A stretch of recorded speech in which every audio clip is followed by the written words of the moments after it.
What's up guys? Welcome back to my channel. To this video ay pag-usapan natin kung paano gawing VLAN dito ang ating TP-Link AAP110. Okay? Bali guys, ito guys ay mayroong kasama features na VLAN kumpara sa Compass AW71 na kailangan pa natin i-upgrade. Okay? Bali guys, pag itong gamit ito guys ay kailangan natin gumamit ng network switch. Okay? Para mapagana ito guys. And hindi na tayo gagamit na USB to lang. Okay? So, hindi ko na patagalin guys. Papakita ko na lang kung paano siya gawin VLAN and paano siya i-connect sa ating PSUA event. No? Okay? So, hopefully guys, na meron kayong matutunan regarding dito guys. So, punta ako sa aking malupit na computer.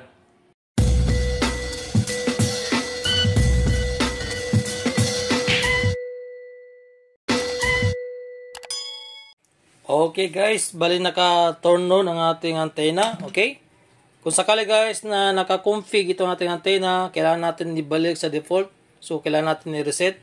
So, paano natin i-reset guys? Ito guys. Yan. Tingnan natin guys. Bali dito guys, meron dito guys na kailangan natin pinutin. So, kailangan natin gumamit ng pin.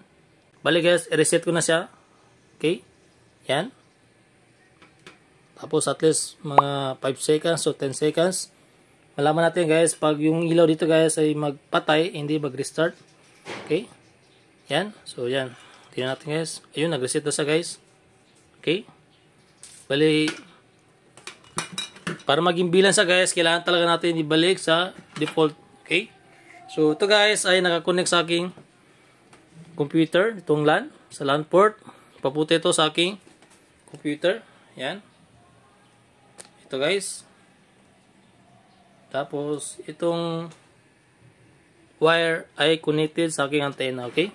So, pwede nyo sa gawing bilang guys, gamit ang cellphone. So, kailangan nyo lang mag-connect sa wifi nito para maging bilang siya. Pero sa demo na to, ang gagamitin ko ay ang aking computer, okay? Bale, punta ako sa aking malupit na computer kasi nga na-reset na natin.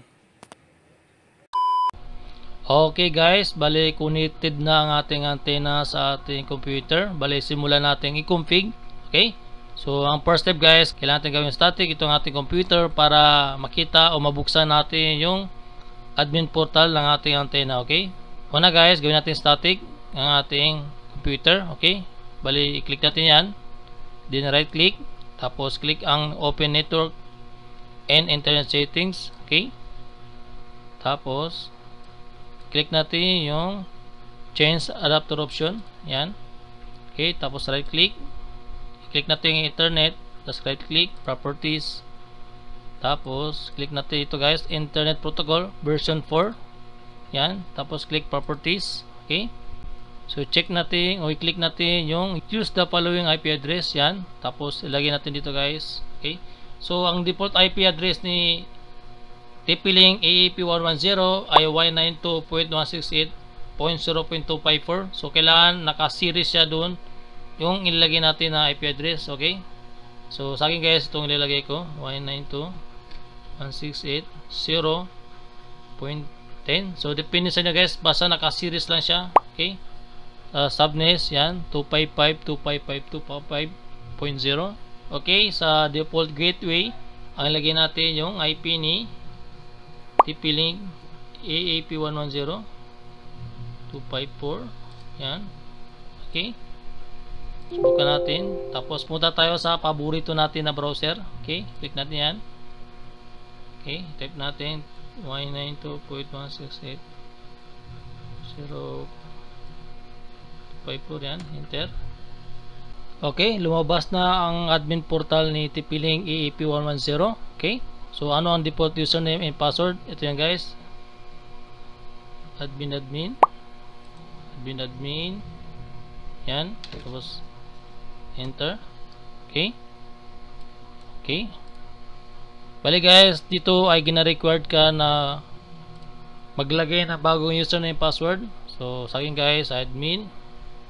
Tapos password 123456789 or admin 1234.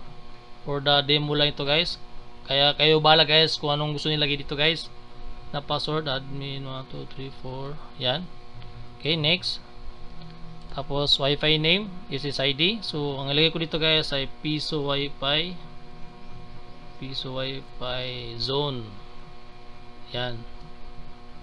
Peace Wi-Fi zone. Tapos password. Dito guys, ay gina-required talaga na maglagay ng password kasi nga hindi tayo maka-proceed kung wala ito password.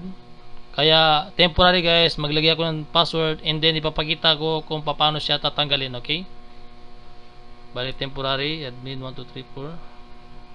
Yan, para maka-proceed tayo, save. Okay?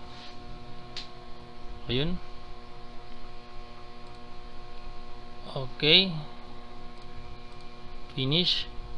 Okay, pasok na tayo sa admin portal. Ang sunod guys ay tanggalin natin yung Wi-Fi password na ginawa natin kanina. Okay, click natin wireless. Tapos ano yun? Ito guys, wireless. And then click natin ito guys.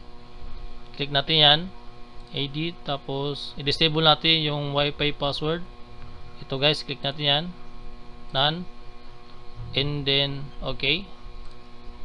So wala na sa password. Sunod guys, yung paano natin i-set up as VLAN ito ang ating antenna. Okay? Dito guys, i-click natin wireless and then i-click natin yung VLAN. Yan. Okay? So dito guys, click natin na enable.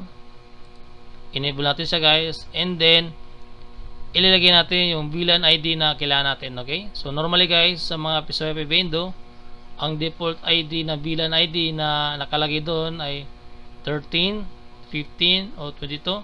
Pero pwede natin baguhin kung ano nakalagay sa Piso Wi-Fi Bendo, depende sa trip na VLAN ID na gusto niyo. Pero sa akin guys ay 22 ang ilalagay ko, okay? So 22 yan. So save. Okay? Yan. So ibig sabihin guys ay VLAN na ang ating TP-Link AAP 110. So tingnan natin guys kung meron pa tayo dapat baguhin dito guys. Double check natin. Okay. Yan, tapos bali okay naman guys. So wala namang problema. Yan. Okay. So bali guys, punta tayo sa aking Piso Wi-Fi Bendo and i-connect natin itong ating TP-Link AAP 110 na kailangan kasama yung network switch. Okay. So punta ako sa aking malupit na Piso Wi-Fi Bendo. Okay guys, bali na connect ko na ang aking TP-Link AAP 110 sa aking Piso Wi-Fi Bendo. Okay. Bali guys, itong aking Piso Wi-Fi Bendo, wala lang siyang Piso Wi-Fi box and wala rin siyang universal coin slot. Okay. Pero gumagana siya guys. Okay.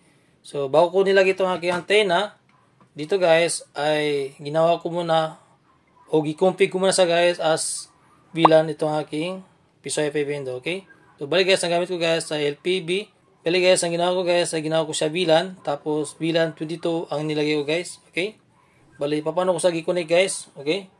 Bali una guys, itong aking network switch. Okay. Yan. Bali ito guys, itong gray galing sa port ng aking Piso Wi-Fi board o Orange Pi ay papunta sa network switch. Okay. Ito guys. Tapos itong blue guys, itong aking internet connection ISP. Okay. Bali itong yellow guys ay papunta ito sa LAN port ng aking PoE adapter na power supply ng ating TP-Link AAP 110. Okay. Bali ganyan guys. Ulitin guys. ISP, itong blue. Tapos itong yellow guys ay galing ito sa power adapter o port LAN ng ating TP-Link AAP 110. Ito yun guys. Yan. Tapos itong gray papunta ito sa port ng ating Orange Pi 1. Okay. So subukan natin kung gumagana sa guys. So ulit yun guys. Naka-VLAN na ito guys. Na-config ko na sa as VLAN ID dito. Pattern nito guys. Okay. So pakita natin kung gumagana. Try natin mag-connect. Bali, ang nilagay natin Wi-Fi name ay Piso Wi-Fi Zone. Hanapin natin. Okay. Yan, mag-connect tayo. Okay. So guys, success yung ginawa natin guys. So hindi tayo gumamit ng USB to LAN. Kung tingnan guys, walang connection ito USB to LAN. So directly dito agad sa network switch, pati ito guys. Okay. So advice ko lang guys, no, after nyo mag-connect lahat ito guys, kailangan i-restart ninyo para ma-refresh sa bagong config. Okay. So hopefully guys, meron kayo natutunan kung paano gawin VLAN itong ating TP-Link AAP 110. So guys, paki-like, subscribe, and paki-share ng mga ating channel, no, para marami tayo matulungan regarding sa Piso Wi-Fi Bendo. Okay? So hanggang ito lang guys, no. Thank you for watching.